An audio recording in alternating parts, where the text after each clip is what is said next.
On your screen is an overhanging beam, and to be precise, it's a single overhanging beam. We need to work out the slopes at all of these locations A, B, C and D, and we need to work out the deflection under the load 2W and W, again using the method of conjugate beams. But the first thing that we'll do is we'll immediately apply the equations of statics and we'll calculate RA and RB. Right, here we go. Let's start with this calculation first of all. If you watch, RA is upwards, positive, downwards, negative, upwards, downwards. Let me write them down and equate it to 0.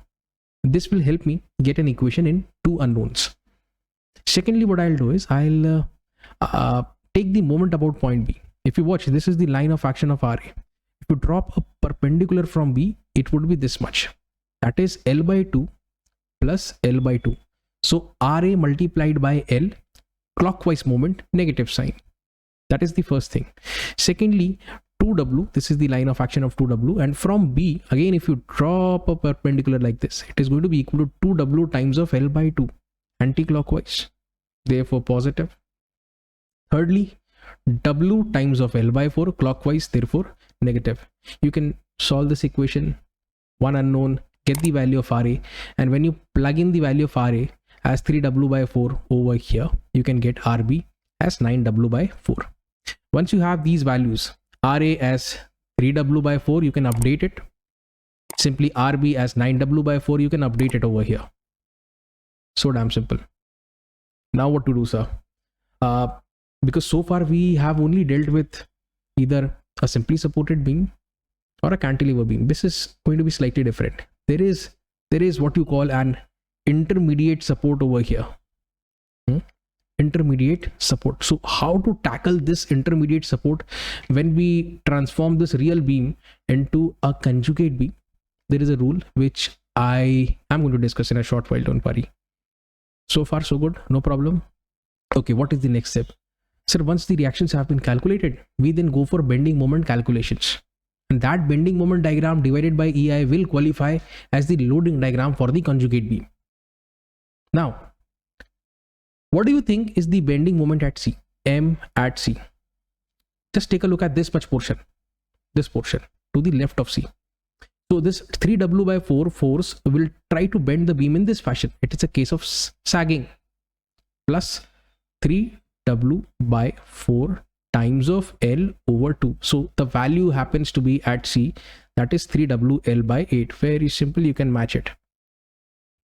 Secondly, if you watch, let's say we want the moment at B. Moment at B can be calculated as, again, this load will try to bend the beam in this fashion. You can take the left portion of the beam also, but why to do more calculation? This is much simpler, okay? Because from both the scenarios, you'll get the same end result. So this is going to be equal to W times of L by 4. L by 4. So here is the result. So far so good. Let me erase them. Okay. If you've noticed, I have represented these corners or these corners of triangles with the help of some names, P, Q, R, S, T. Why have I done so? And what is this point called? This in short is known as POC. Please write down what is POC in short. Okay, especially in case of bending moment, sign changes. Here you can clearly see the sign of the bending moment has changed from positive to negative. The point where this sign changes is known as point of what? Point of what? Let me know in the comments. That is going to be your first question for today. So far so good. Now what's up? We are going to find this exact location. How can we do that? What we can do is we can apply the concept of similar triangles. If you have a careful look, this triangle PQR is similar to this triangle RST. Okay, if that is so, then the ratio of corresponding sides must be equal, which essentially means that RS divided by QR is going to be equal to ST divided by PQ. Here it is. Here it is. RS by RQ, ST by PQ. And please note, this entirely is L by 2. Okay, out of which I have considered this RS portion as X. So the remaining portion is going to be L by 2 minus X. Simple. Now you need to plug in the value. RS is X. RQ is L by 2 minus X. Plug in the values. ST happens to be WL by 4 and PQ, this PQ happens to be WL over 8.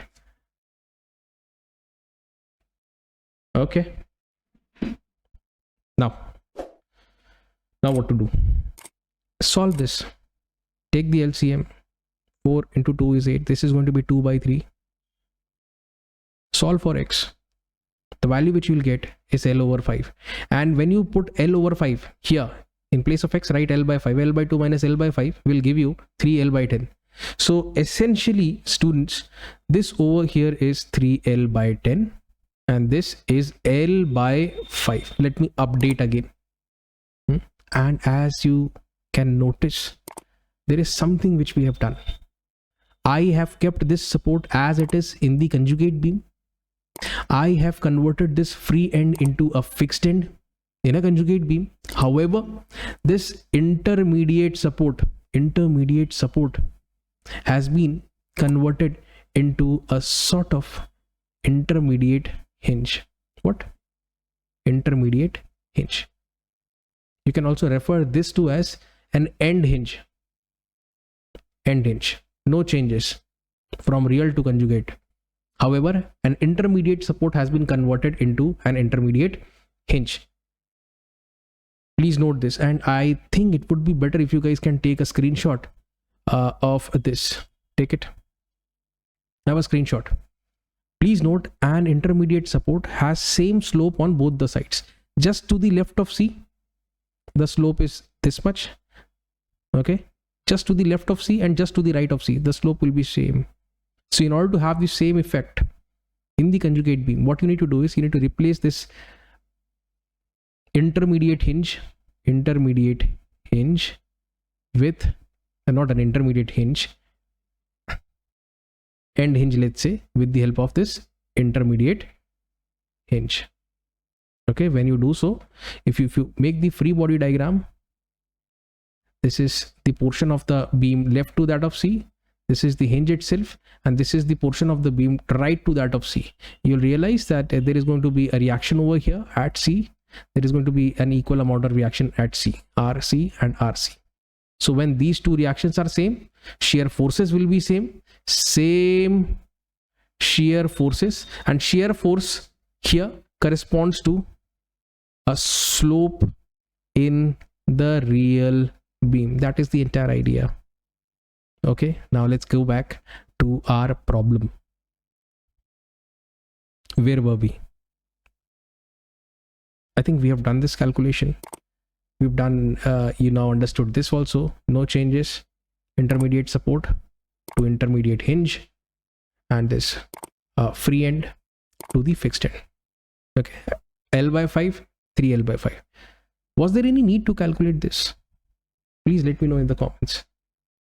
Okay, what is your view? Why did we had to calculate this portion L by 5 and this 3L by 10? Was it to solve the problem, or can we solve the problem without making these two calculations? Do let me know. Okay, now let me remove this. Let me start again. Now what I'll do is I am going to split this part AB from this part BD of the beam in this fashion. Oh sir, what have we just done? Let me demonstrate again. What I am going to do is I am going to free the left part of B from the right part of B in this fashion. Okay, and these are all the equivalent forces, by the way. One sec. Notice, what is this length, sir? This is L by 2. What is this length, sir? This is 3WL by 8EI. Okay, and if I were to calculate the total load corresponding to this, it would be equal to half of base is L by 2 and height is 3WL by 8EI. which essentially translates to 3WL square upon 32 EI, which is why you'll see an arrow over here with 3WL square upon 32 EI. In the same fashion, this area can be calculated. How will you calculate this area? It is going to be equal to half of base. Base is 3L over 10 into height of this height over here is 3WL over 8 EI. 3WL over 8 EI. I am sure in the same fashion you can make this calculation and this calculation easily. Now proceed. We are going to find RA and RB for the conjugate beam, again using the equations of statics. Can be done easily, so let's do it. RA, upward positive, upward positive, positive, downward negative, negative. So let me write it like this, and I'll also take WL square over EI as common. Okay, all of them positive, not all of them. These two are positive and this is negative. So RA is positive, RB is downward, therefore negative. 3 by 32 plus 9 by 160 minus 1 over 40. Try and simplify this. You'll have a relationship between RA and RB. Done. Now you have to calculate the moment about B, and when you do that, you will immediately get the value of RA. Okay, so RA multiplied by this much, L by 2 plus L by 2 will be L. Clockwise, therefore negative sign. In the same fashion, this is the force, and that's the perpendicular distance. Can you calculate this? Sir, this can be done. The force happened to be 3WL square by 32 EI. Here it is. Okay, let me highlight. This is the force. What is the value of the distance from B? How much is this distance? Sir, one thing is for sure, it is L by 2 plus it is going to be this much. How much is this much?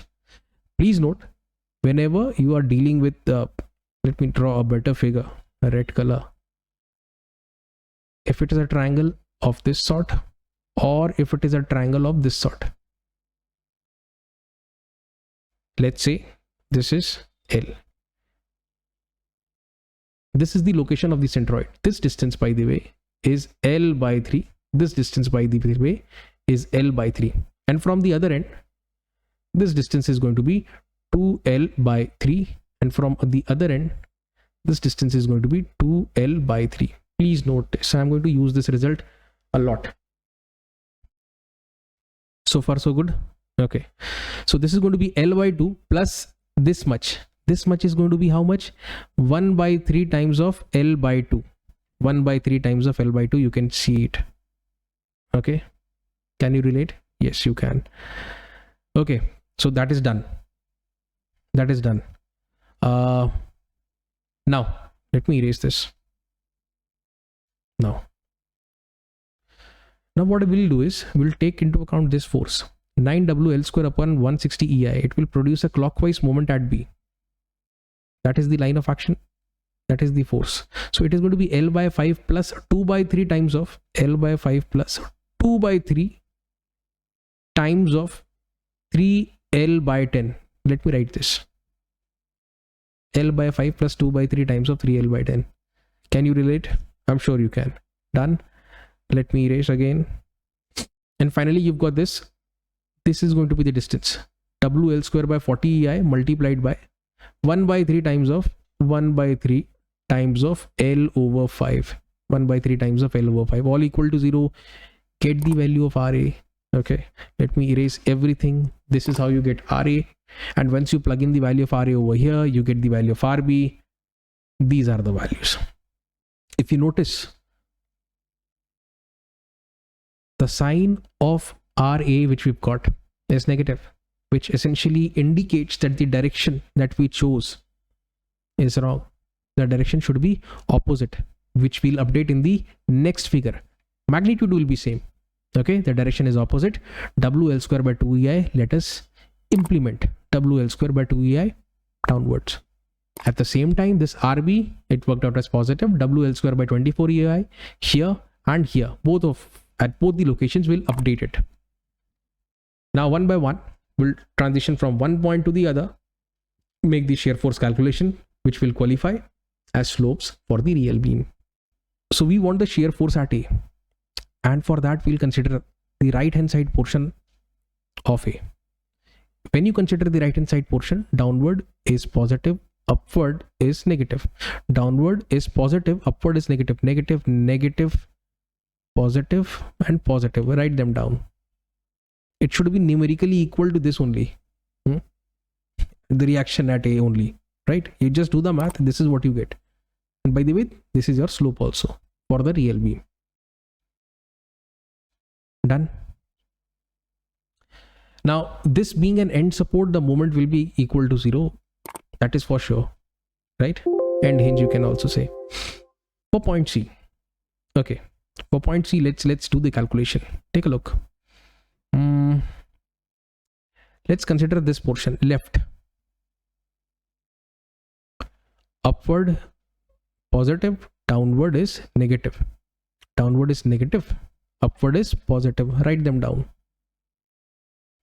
Done. Do the math. This is slope for the real beam. Easy. In the same fashion, you can get the bending moment also. It's quite easy. Bending moment at C. This is going to have a hogging impact, so negative. This is going to have a sagging impact, positive. So WL square by 12 EI multiplied by L by 2. That's the first thing. Secondly, 3WL square by 32 EI multiplied by this value. This is going to be 1/3 of L by 2. Done. Solve it. That is your deflection. Easy. In the same fashion, we can analyze point B. However, I know for a fact that the magnitude of shear force at point B will be equal to the reaction at B. Okay. Let's do the calculation first. For finding the shear force at B, let's consider this portion to the left of B. When you do that, upward is positive, downward is negative. Negative, positive, positive, negative. Write them down. 12 EI, 32, 160, 40. Done. Solve it. This is going to give you the theta at point B. In the same fashion, we know that there is a support at B. In the real beam, there is a support at B. Therefore, the bending moment will be 0. You can also do the calculation.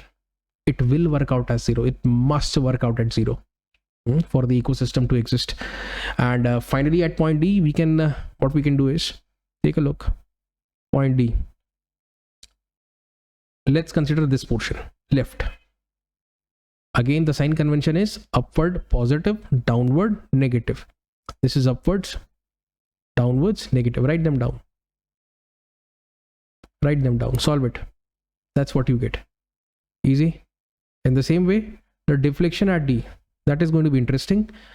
This is going to have a sagging case. This is going to have a hogging case. So this is positive, this is negative. WL square by 24 EI multiplied by L by 4. That's the first thing. This distance, by the way, is 2 by 3 times of L by 4. So WL square by 32 EI into this much. 2 by 3 times of L by 4. Just do the math. That is your deflection. And please note that this is a positive value. Strange. What information do all of these results convey? And how would the beam bend? It would bend in something of this fashion. Why have I made this elastic curve? The reason being very simple here. It's a negative value. So the tangent would be headed downwards, sloping downwards this way. Negative value. Here the slope at C is positive. That means if you make a tangent at C, it should slope upwards. That is theta C. Theta B is again positive. Again, if you make a tangent, it should or it must slope upwards. If you make a tangent at D, that is also positive. Again, tangent at D. And why is the deflection at C downwards? At D, it is upwards. The answer lies in the sign that we've got. YC is equal to negative. Therefore, it is going to be downward. And YD happens to be positive. That means the deflection at point D is going to be in the upward sense. So these are essentially all the results which we've achieved. Okay, I want all of you to take the pain to solve this problem, write it down, solve it yourself, and I'm sure you're going to draw a lot of confidence. So guys, as always, if you believe that this content has helped you learn the nuances of mechanics of solids, feel free to like this video and share it with as many friends as you can, and subscribe to the channel. I'll see you again. This is Manas Patnaik signing off. Take care and have a nice day.